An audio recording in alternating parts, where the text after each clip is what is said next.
Grabe no, March na, ang bilis ng panahon, ang bilis ng araw. Next week is April na. Can you imagine, kalahati agad ng buwan, okay, ang mawawala sa March. And also, sino dito excited ng bakasyon? Sa mga estudyante, bakasyon nyo na, di ba? According sa DepEd na nakausap ko, kamiting ko kahapon, Masishorten daw ang pasok ngayon. Baka by the end of May, or before May, end of May, tapos na ang school year.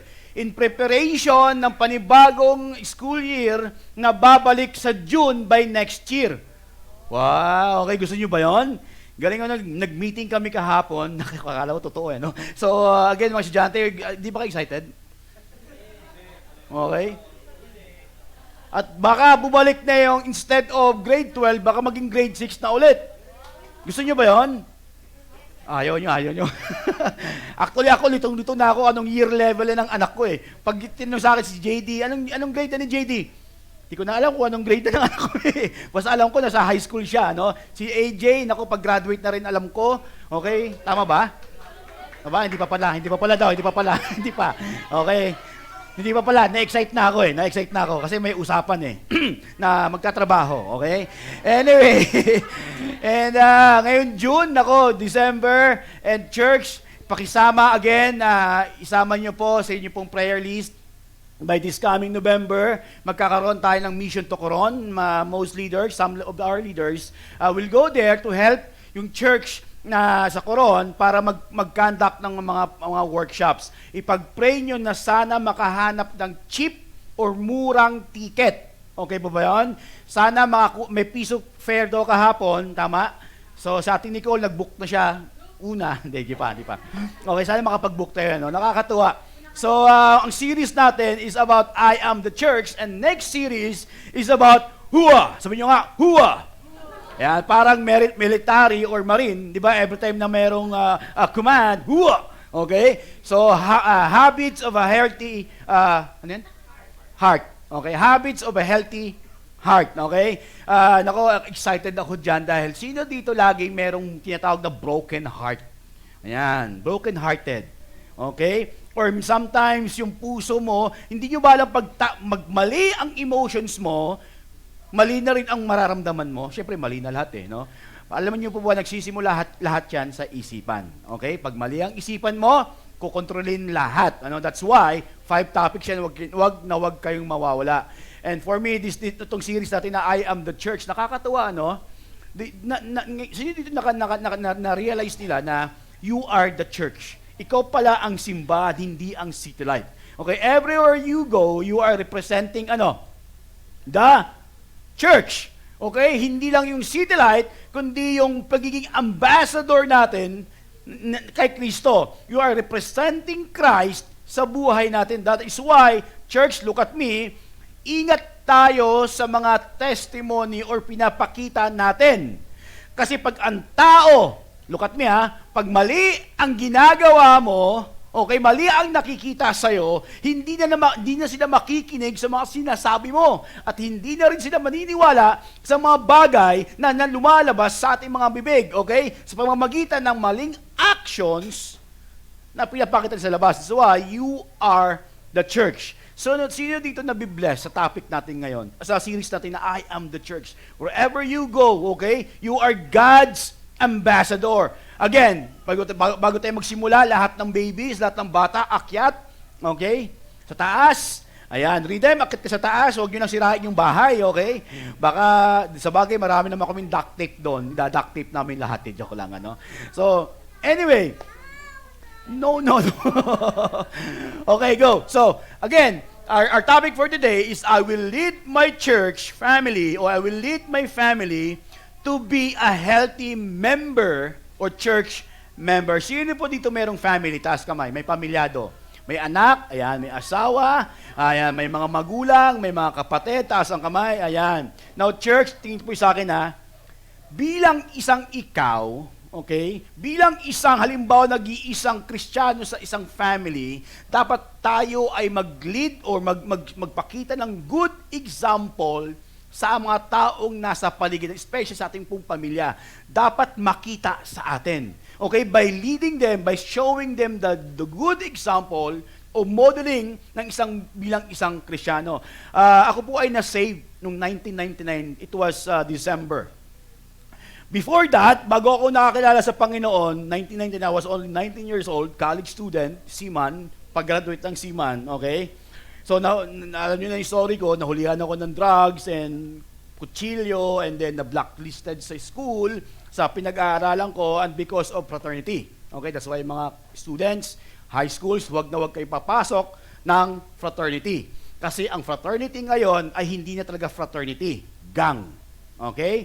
So, hindi na siya, ang fraternity supposed to be, tutulong sa'yo para makapagtapos ng pag-aaral. Okay? Pero ngayon, nagiging gang. Anyway, to make the long story short, sabi ko, Lord, pag ako nakagraduate ng college, pag ako naging seaman, ibibigay ko yung buhay ko sa inyo.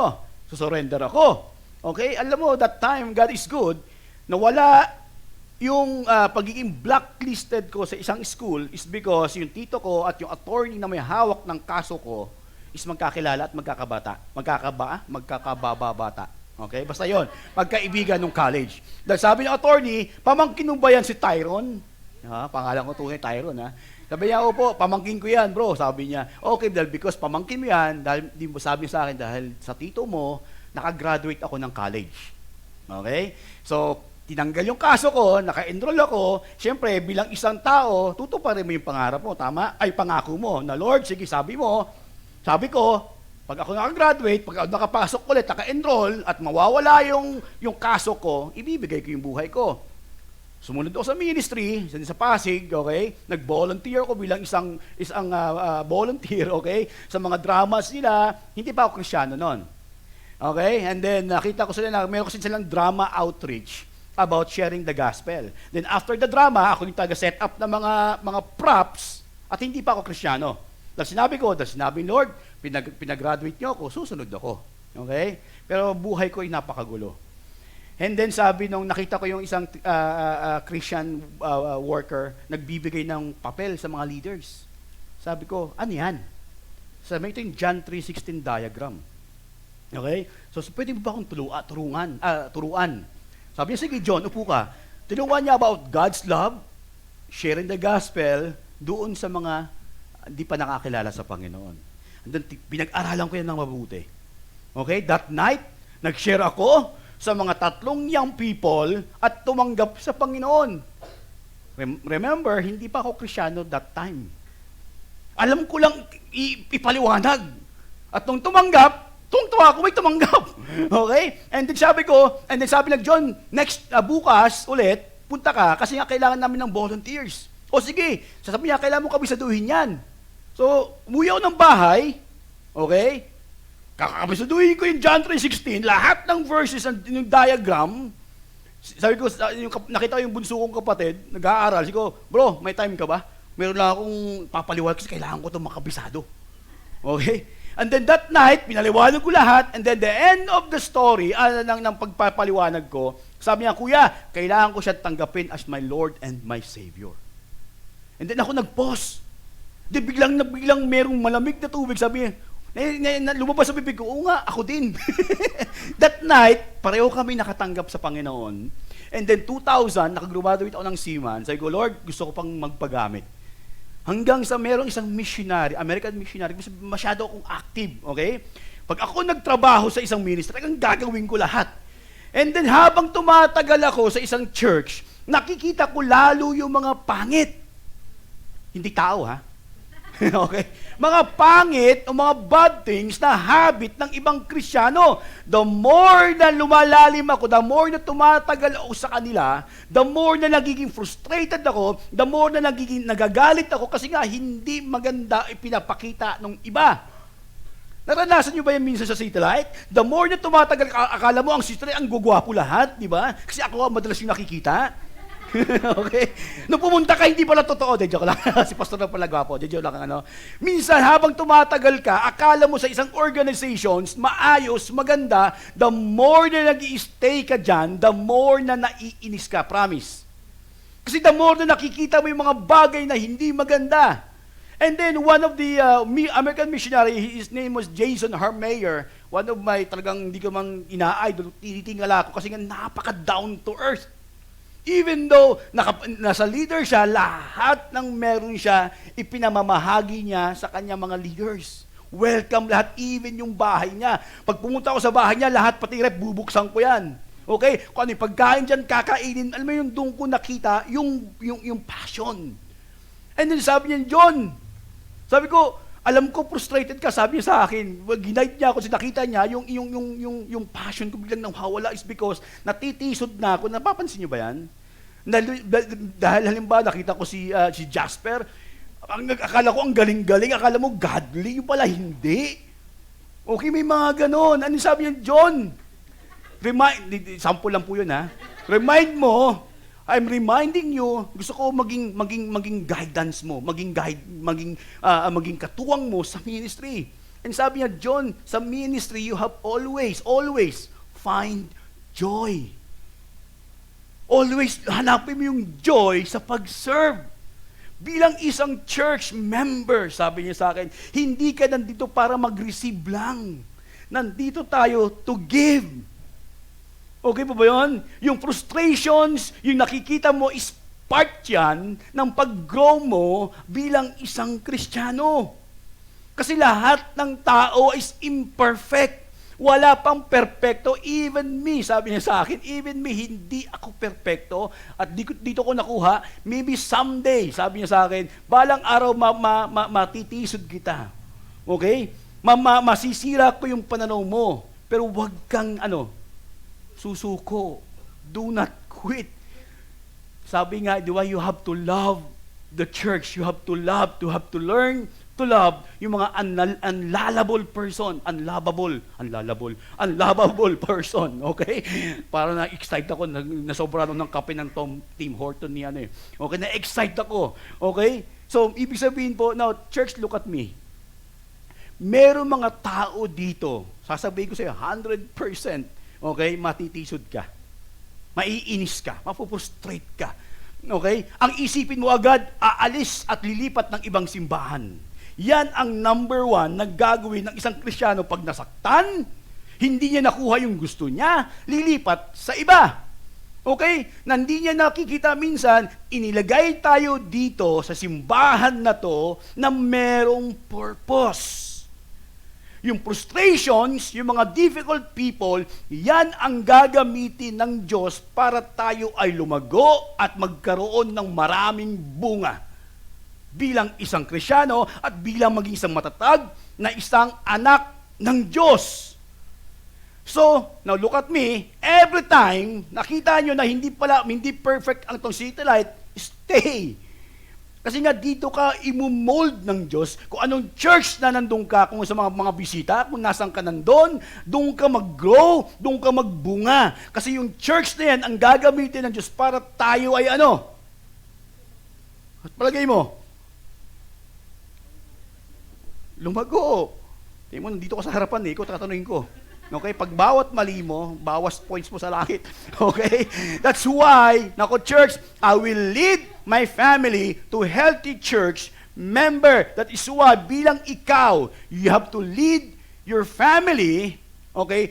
Hindi lang mag-lead, kundi maging healthy sa pagsunod sa Panginoon. That's why, sabi dun sa Matthew 7:3-5, why do you look at the speck of sawdust sa screen niyo in your brother's eye and pay no attention to the plank in your own eye? How can you say to your brother, let me take the speck of your eye, when all the time there's a plank in your own eye? You hypocrite! First take the plank, not log, kundi plank, okay, out of your own eye, and then you will see clearly to remove the speck from your brother's eye. Ang madalas, lagi tayong nakaturo sa iba. Yes or no?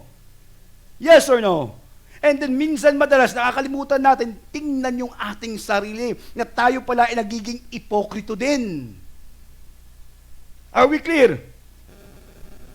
Kung naghahanap tayo ng perfect na simbahan, church, wala tayong makikita dahil pati ikaw imperfect. Tama? Ang tanong na lang, paano tayo magtutulungan? Okay, bilang isang family, bilang isang simbahan, bilang isang anak ng Diyos. And then yet, church, tingin mo yung katabi mo. Look at the person beside you and the person behind you. Okay, look at them carefully. I-trace mo yung mukha niya. Okay, nagbago na. Di ko alam kung may sungay ba yun o may halo. No, church, tingin sa akin na hindi yan ang kaaway mo. Yes or no? Yes or no? Alam mo, ang salang kaaway natin, walang iba sino? Si Satan. Ang goal niya, ang seeking niya, ang mission niya is to kill and destroy. Again, now church, kayo sa akin. Kaya marami mga non-believer o pre-believer na hindi nakakakilala sa Panginoon dahil sa maling testimony ipinapakita natin sa kanila. Clear? That's why, ano ba yung church and family? Anong connection ng simbahan at ng isang pamilya? Malaki pong bagay daw. Pag binasa niyo po sa Ephesians 5:22 hanggang 26, sabi doon, wives, again, wives, raise your hand, wives, soon to become wives, raise your hand. Baka meron na this year or next year, okay? Por favor, sa mga mag-aasawa, lagyan nyo naman pagitan, dumadami baby natin, okay? Ang hirap magbuhat, okay? Sabi doon, wives, submit to your own husbands as to the Lord. For the husband is the head of the wife, as Christ is the head of the church. He is the Savior of the body. Now, as the church submits to Christ, so wives are to submit to their husbands in everything.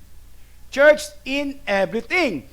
Husbands, love your wives just as Christ loved the church and gave himself for her to make her holy, cleansing her with the washing of water by the word. Anong connection ng simbahan at ng pamilya? Malaki. Ito ay illustration ni Paul na para bang sa isang simbahan, si Kristo, sabi ng Revelation, siya yung ating magiging groom. Siya yung head. Dapat merong submission, merong pagsunod. Okay po ba yun? Magkaiba yung you are trusting God sa obedience. Ang gusto ng Diyos, obedience.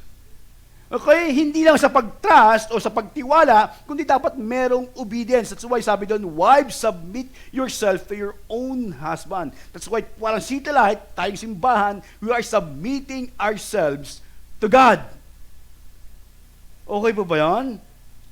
That's why si Jesus Christ dapat yung head ng ating simbahan. Ganon din sa isang pamilya. Women, hindi ko naman sinabi mag-submit is to maging slave. No. Magkaiba ang slavery sa submitting. Okay? When we say submitting, you are doing it for God's glory. And also, hindi mo pinapangunahan si mister. Mga misis, wag kang mag-decide na hindi alam ni mister. May nag-aaway dito. Okay? Okay? Dapat laging yung i-acknowledge. Okay? Hindi yung porket malakas yung ating personality, susunod sa si mister, okay? Hindi pwede yon. And mga lalaki, look at me, men. I-practice naman natin yung pagiging leadership sa family. We have to lead our wife. Okay pa ba yun? And then wives submit.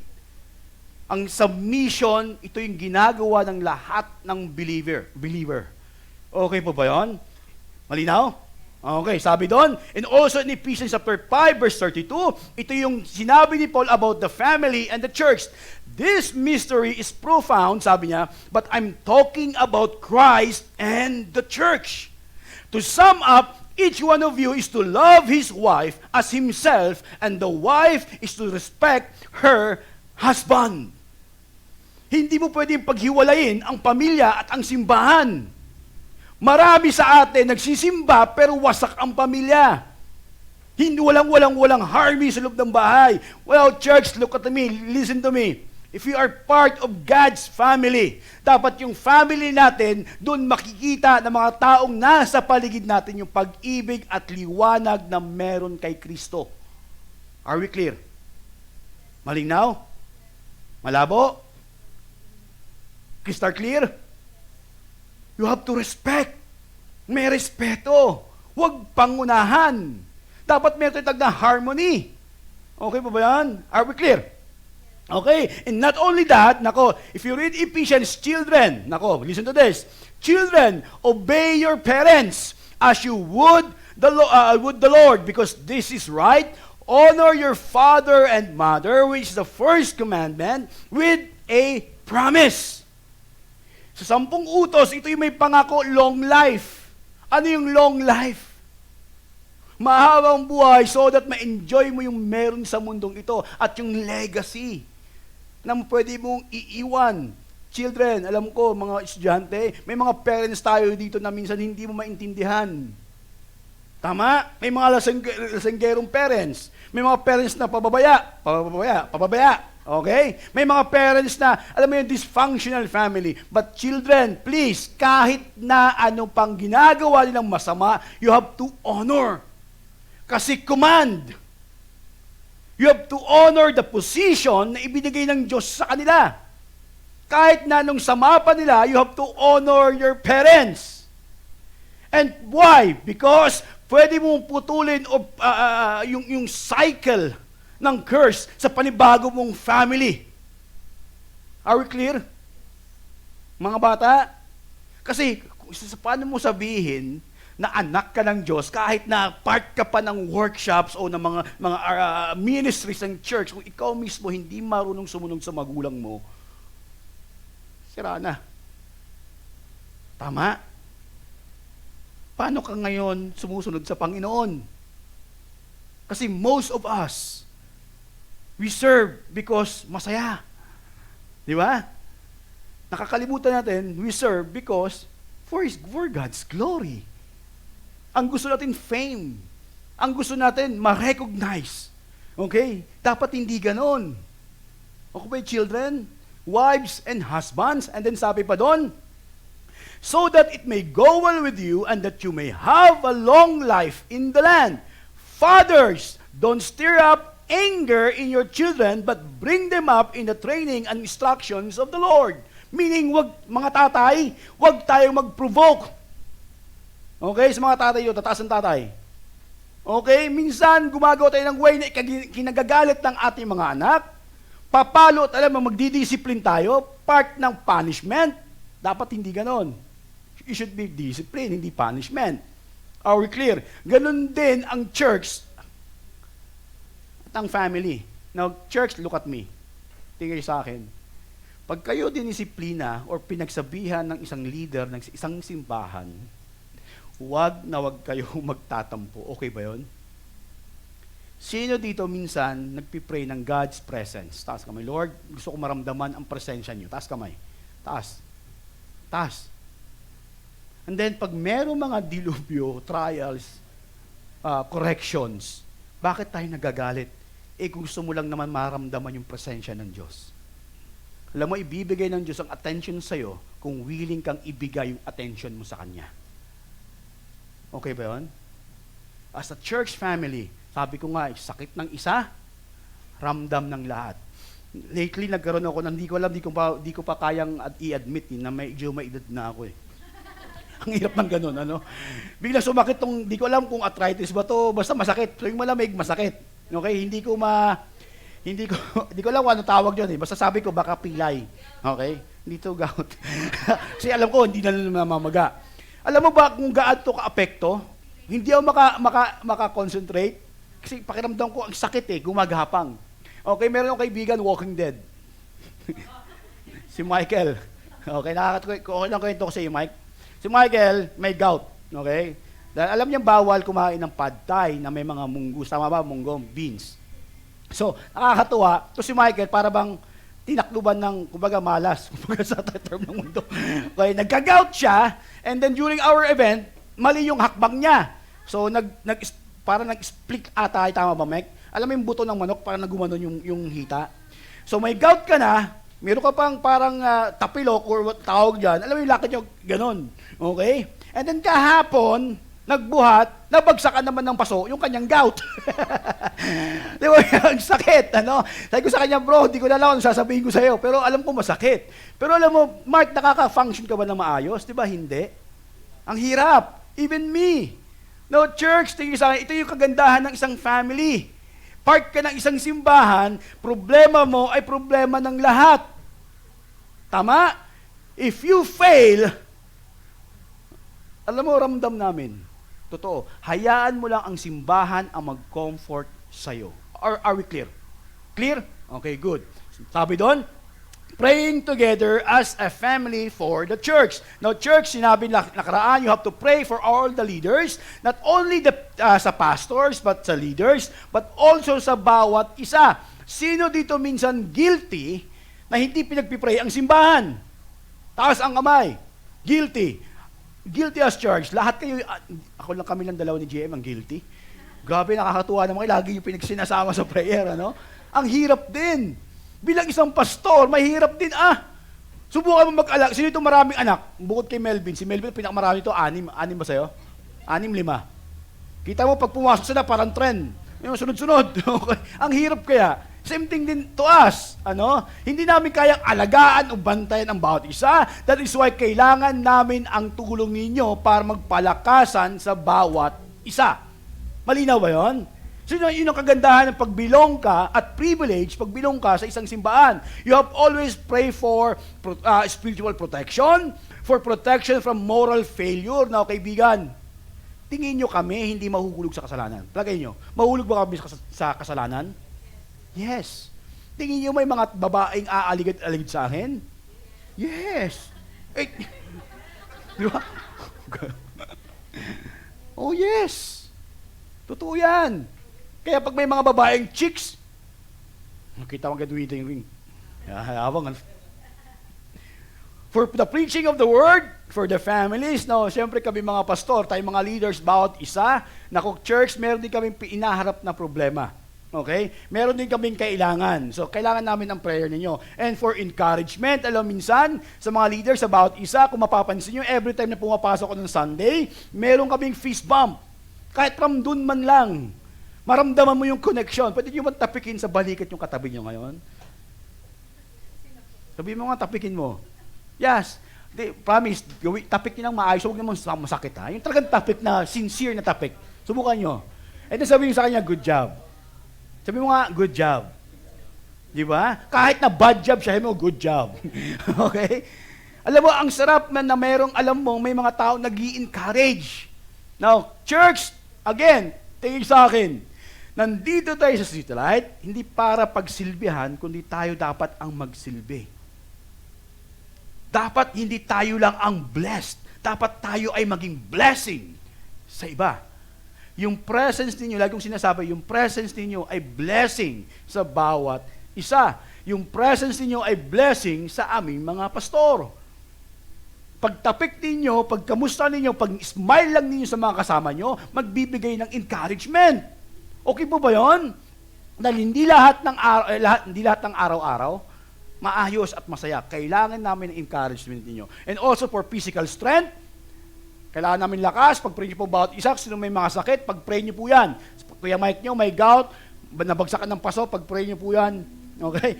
For courage, ay nako, marami dito magte-test, mag-e-exams. Church, pagsama nyo po yan sa prayer. And also discernment and wisdom in their leadership. Now, kaibigan, tingin sa akin, nagpirma kayo ng pledge last week. Meron ba kayong prayer notebook? Sino meron? Taas kamay. O prayer list sa notebook. Sa notebook. Yung mga every time you pray, nandun lahat ng mga taong kailangan mong ipag-pray. Okay? Even yung mga difficult people, na Lord, bless them. Grabe, no? Yung taong kinaiinisan mo, yung taong nag-down sa'yo, and then the Lord, bless them. Sana madapa muna, Lord, bago mo i-bless them. Mga ganun. Huwag naman, ano? And also, pangalawa, worshiping together as a family. If you read 1 Corinthians 7:10-13, but for those who are married, no, church, I have a command that comes not from me, but from the Lord. A wife must not leave her husband. Pinag-uusapan dito, bago i-proceed, kung meron kang unbeliever or hindi kayo pareho ng faith. Kung napangasawa mo ay hindi mananampalataya, if your wife or your husband is not a believer, wag mong iwan, do not leave them. Instead, pray for them. Ipakita mo yung ano itsura ng Kristiyano, maybe because someday, yung asawa mo ay makakilala din sa Panginoon sa pamamagitan ng kung paano ka mag-response sa Kanya every time na merong conflict. Okay po ba yan? And sabi nito, but if she does leave him, let her remain single or else to be reconciled to him. And the husband must not leave his wife. Kaibigan, may mga situations na dapat kailangan ng separations. Sinabi ng Diyos yan, pero wag na wag niyo i-close ang door. Okay pa ba yan? Malinaw? So why, meron akong kilala, di ko na mabanggitin. Actually, naiinis ako, pero ito yung ginagawa niya. Maybe someday, magbago yung isip ng lalaki. Through prayers, maybe not in our time, but in God's time. Are we clear? Okay ba yun? And then sabi din dito, for the believing wife, bring holiness, pakibasa, to her marriage. And the believing husband, bring holiness to his marriage. Otherwise, your children would not be holy, but now they are holy. When you say holy, hindi yung ang bait-bait mo, hindi ganon. Okay? Meaning, separate, meaning kakaiba kayo. Okay? Kung ano yung ginagawa ng marami, iba yung ginagawa nyo. Baga, kung sila ay lahat papunta dito, ikaw opposite. Okay? Kung lahat nagko-compromise, ikaw hindi. Yung family nyo hindi. Okay? That is why sa mga single, hanap kayo ng pareho nyong faith, ng common ground. Kasi kung mayroong iba sa inyo, maghihilaan kayo pababa. At most of the time, kung sino pa yung Kristiyano, siya pa yung nagko-compromise. Kaya nga ang daming hindi naniniwala sa Panginoon dahil sa mga pinapakita nating nakawalang hiyaan, okay, sa ibang tao. Clear ba yun? Clear? Mga men, mga single, okay, you are no longer boys, magkaiba ang boys sa men. Ang boys, puro laro. Ang men, alam ang rules and responsibility. Ang role pala, hindi rules, role and responsibility.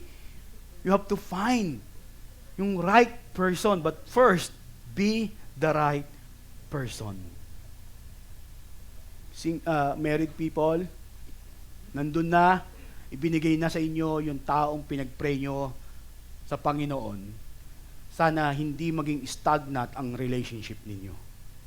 Sana hindi lang yung bang salitang, pwede na yan, nandyan lang naman yan. No, dapat hindi ka kontento. Dapat hayaan mo yan mag-grow. Parang ako at asawa ko, lagi kong ginugrow. Pinipili ko intentionally palaguin yung pag-ibig ko sa asawa ko. Dahil hindi naman lahat-lahat araw-araw mahal ko siya eh. Totoo, hindi. Di ba? Hindi man araw-araw na gusto mo siya. May araw na ayaw mo, pero kahit na yung araw na ayaw mo, pipiliin mo pa rin na mahalin siya. Tama? Kaya nga, that's why sa mga single men o ladies, huwag kayong maniwala sa fall out of love. Hindi totoo. Dahil ang love is progressive, nag-grow. Tama? At ito sinasabi sa wedding, men, don't stop dating your wife. Don't stop knowing your wife. Ganun din sa wives. Okay? Wives, never stop flirting your husband. Di ba? Iyain mo. Di ba si Chi? Nathan. Di ba? Flirt mo araw-araw, Nathan. Di ba? Kung sino pa yung mag-asawa, lagi ko ito sinasabi, bakit di kaya abutin ng utak ko? Kung sino pa yung mag-asawa, sino pa yung nahihiyang mag-holding hands? Tama? Kung sino pa yung mag-asawa, sino pa yung nahihiyang mag-kiss? O mag-public display. Kung sino pa yung mag-boyfriend, girlfriend, sino pa yung ang aangas. Tama? Akala mo, may boyfriend ka ba? Joke lang, nagalit, May boyfriend ka ba? Joke lang, Nakakatuwa yan, totoo. So, men, sa mga single boys, ito yung dapat prinsipyo nyo. Pag mag-asawa kayo someday, pakinggan yung sinabi ko. Ako itong prinsipyo ko. Pag merong pupuntahan na kasama yung ibang tropa, pag hindi ko pwedeng dalhin ang asawa ko, hindi ako pupunta. Tandaan yan. Kung meron mga reunion, or mga party-party, pag hindi mo pwedeng dalhin ang asawa mo, wag na wag kang pupunta. Amen? Yes? Yes? Okay, good. Mayos? Okay, good. Galing ano? Alam mo yun yung taong tinitingnan sa Jason Hermeyer? Hanapin nyo sa Amerikano siya. Hanggang ngayon, yung family niya at siya nagsiserve pa rin sa Panginoon, especially yung kanyang mga anak. So, ang sarap tingnan ng isang pamilya serving sa one God. And yung sabi doon, falling deeply in love with the bride of Christ. Falling deeply in love with the bride of Christ. Can we repeat that again? Falling deeply in the for others, in love with the bride of Christ. Again, sabay-sabay. One, falling. Alam mo, minsan ang hirap, no? Lalo sa church, sa mga simbahan, may mga tao talagang tigas-tigas ng ulo. Minsan prayer mo, Lord, sana batukan mo nga, madapayan, o ano, whatever. Pero sabi doon, falling in love deeply in the bride of Christ. Now, church, tingin sa akin, sino ang bride? Who is the bride? The church. Who is the church? Us. The church, again, hindi building, hindi yung pangalan, kundi ikaw mismo. Tayo mismo. Sa City Light, ang dami mga unlovable person. Yes? Ang dami mga taong nakakainis. Ang dami mga taong sorry for the word, nakakabwisit. Tama? Na hindi mo maintindihan. Pero kailangan silang mahalin. May mga taong babalik, open arms, closed fist. Okay, hindi, joke. Falling in love deeply in the love of God. Ako, church, sa City Light, every time sa ministry, lagi kong binibigay yung puso ko 100%.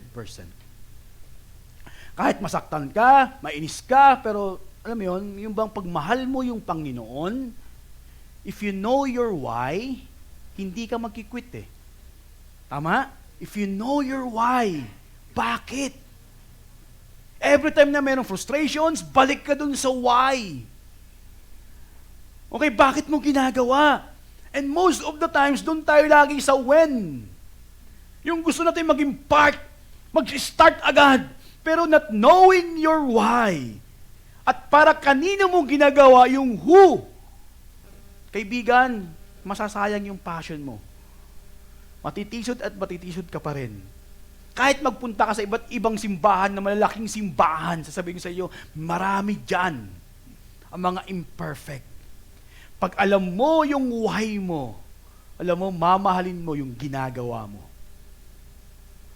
Pag alam mo kung para kanino yung who mo, magkakaroon ka ng extra mile sa ginagawa mo. Clear? Grabe, no?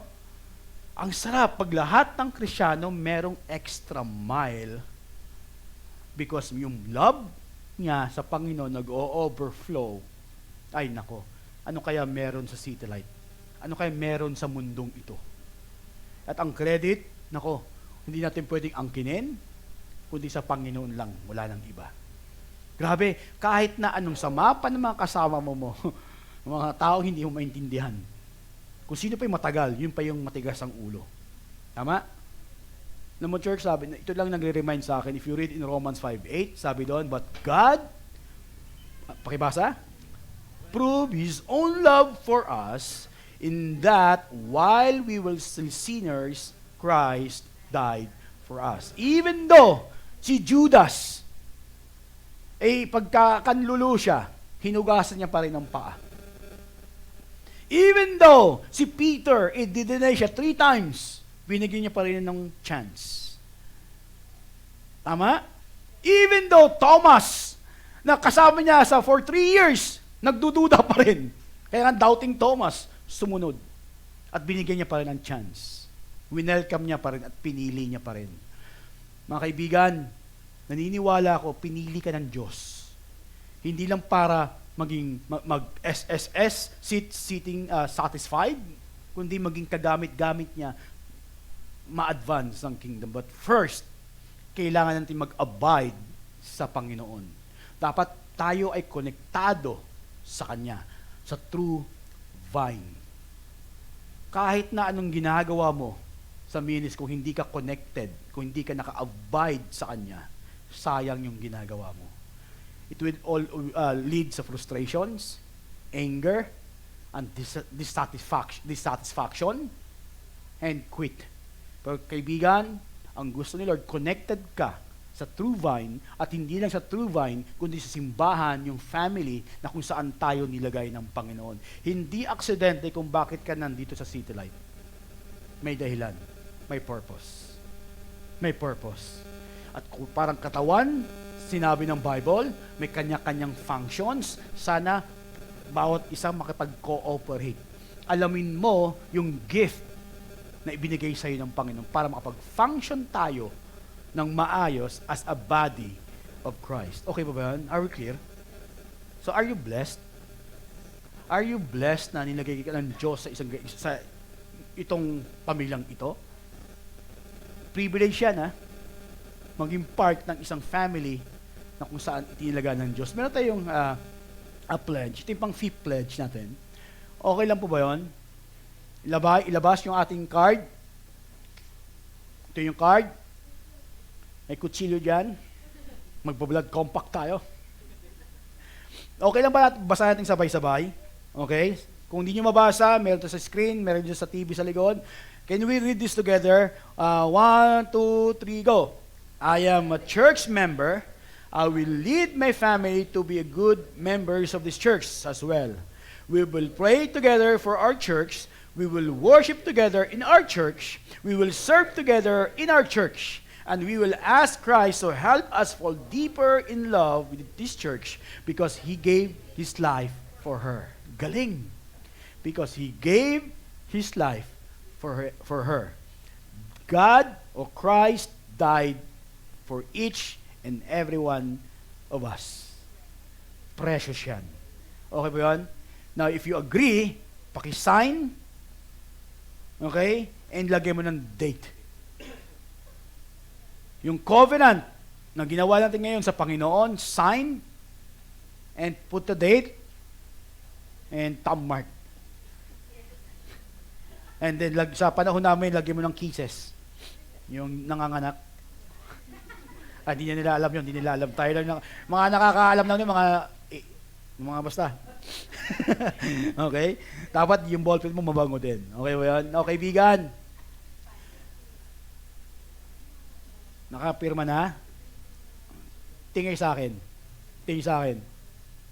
Pwede mo bang abot mo yung kamay mo sa katabi mo? Kung di mo abot, yung lang katabi. Yung kasama mo, ayan sa likod. Okay? Okay, kung ayaw mo siya, hawakan mo, kung galit ka sa kanya, yung katabi mo, galit ka, hawakan mo sa leeg, sakalin mo. Okay? Sabi mo sa kanya, repeat after me, nandito lang ako, at lagi kang ipinapalalangin. Okay? So, sabi mo sa kanya, hindi mo ako kaaway. Nathan, harap kami kay Fritz, kay Kichi, sabi mo, hindi kita kaaway. Okay? Hindi kita kaaway. Sabi mo, kakampi mo ako. Wala nang sasabi. Hindi mo ako kaaway. Sabi mo, kakampi mo ako. And then church, for the last time, sabi mo sa kanya, kapamilya tayo. Di pa ako tapos. Kapuso pa tayo. Okay? Ano pa ba? Kapatid pa tayo. Ano pa? Basta yun. KKK. Kapuso, kapamilya, kapatid. Okay pa ba yun? Okay, kaibigan. Church, sana magkaisa tayo. Una-una, para maibigay natin lahat ng glory sa Panginoon. Pwede ba tayo lahat manalangin?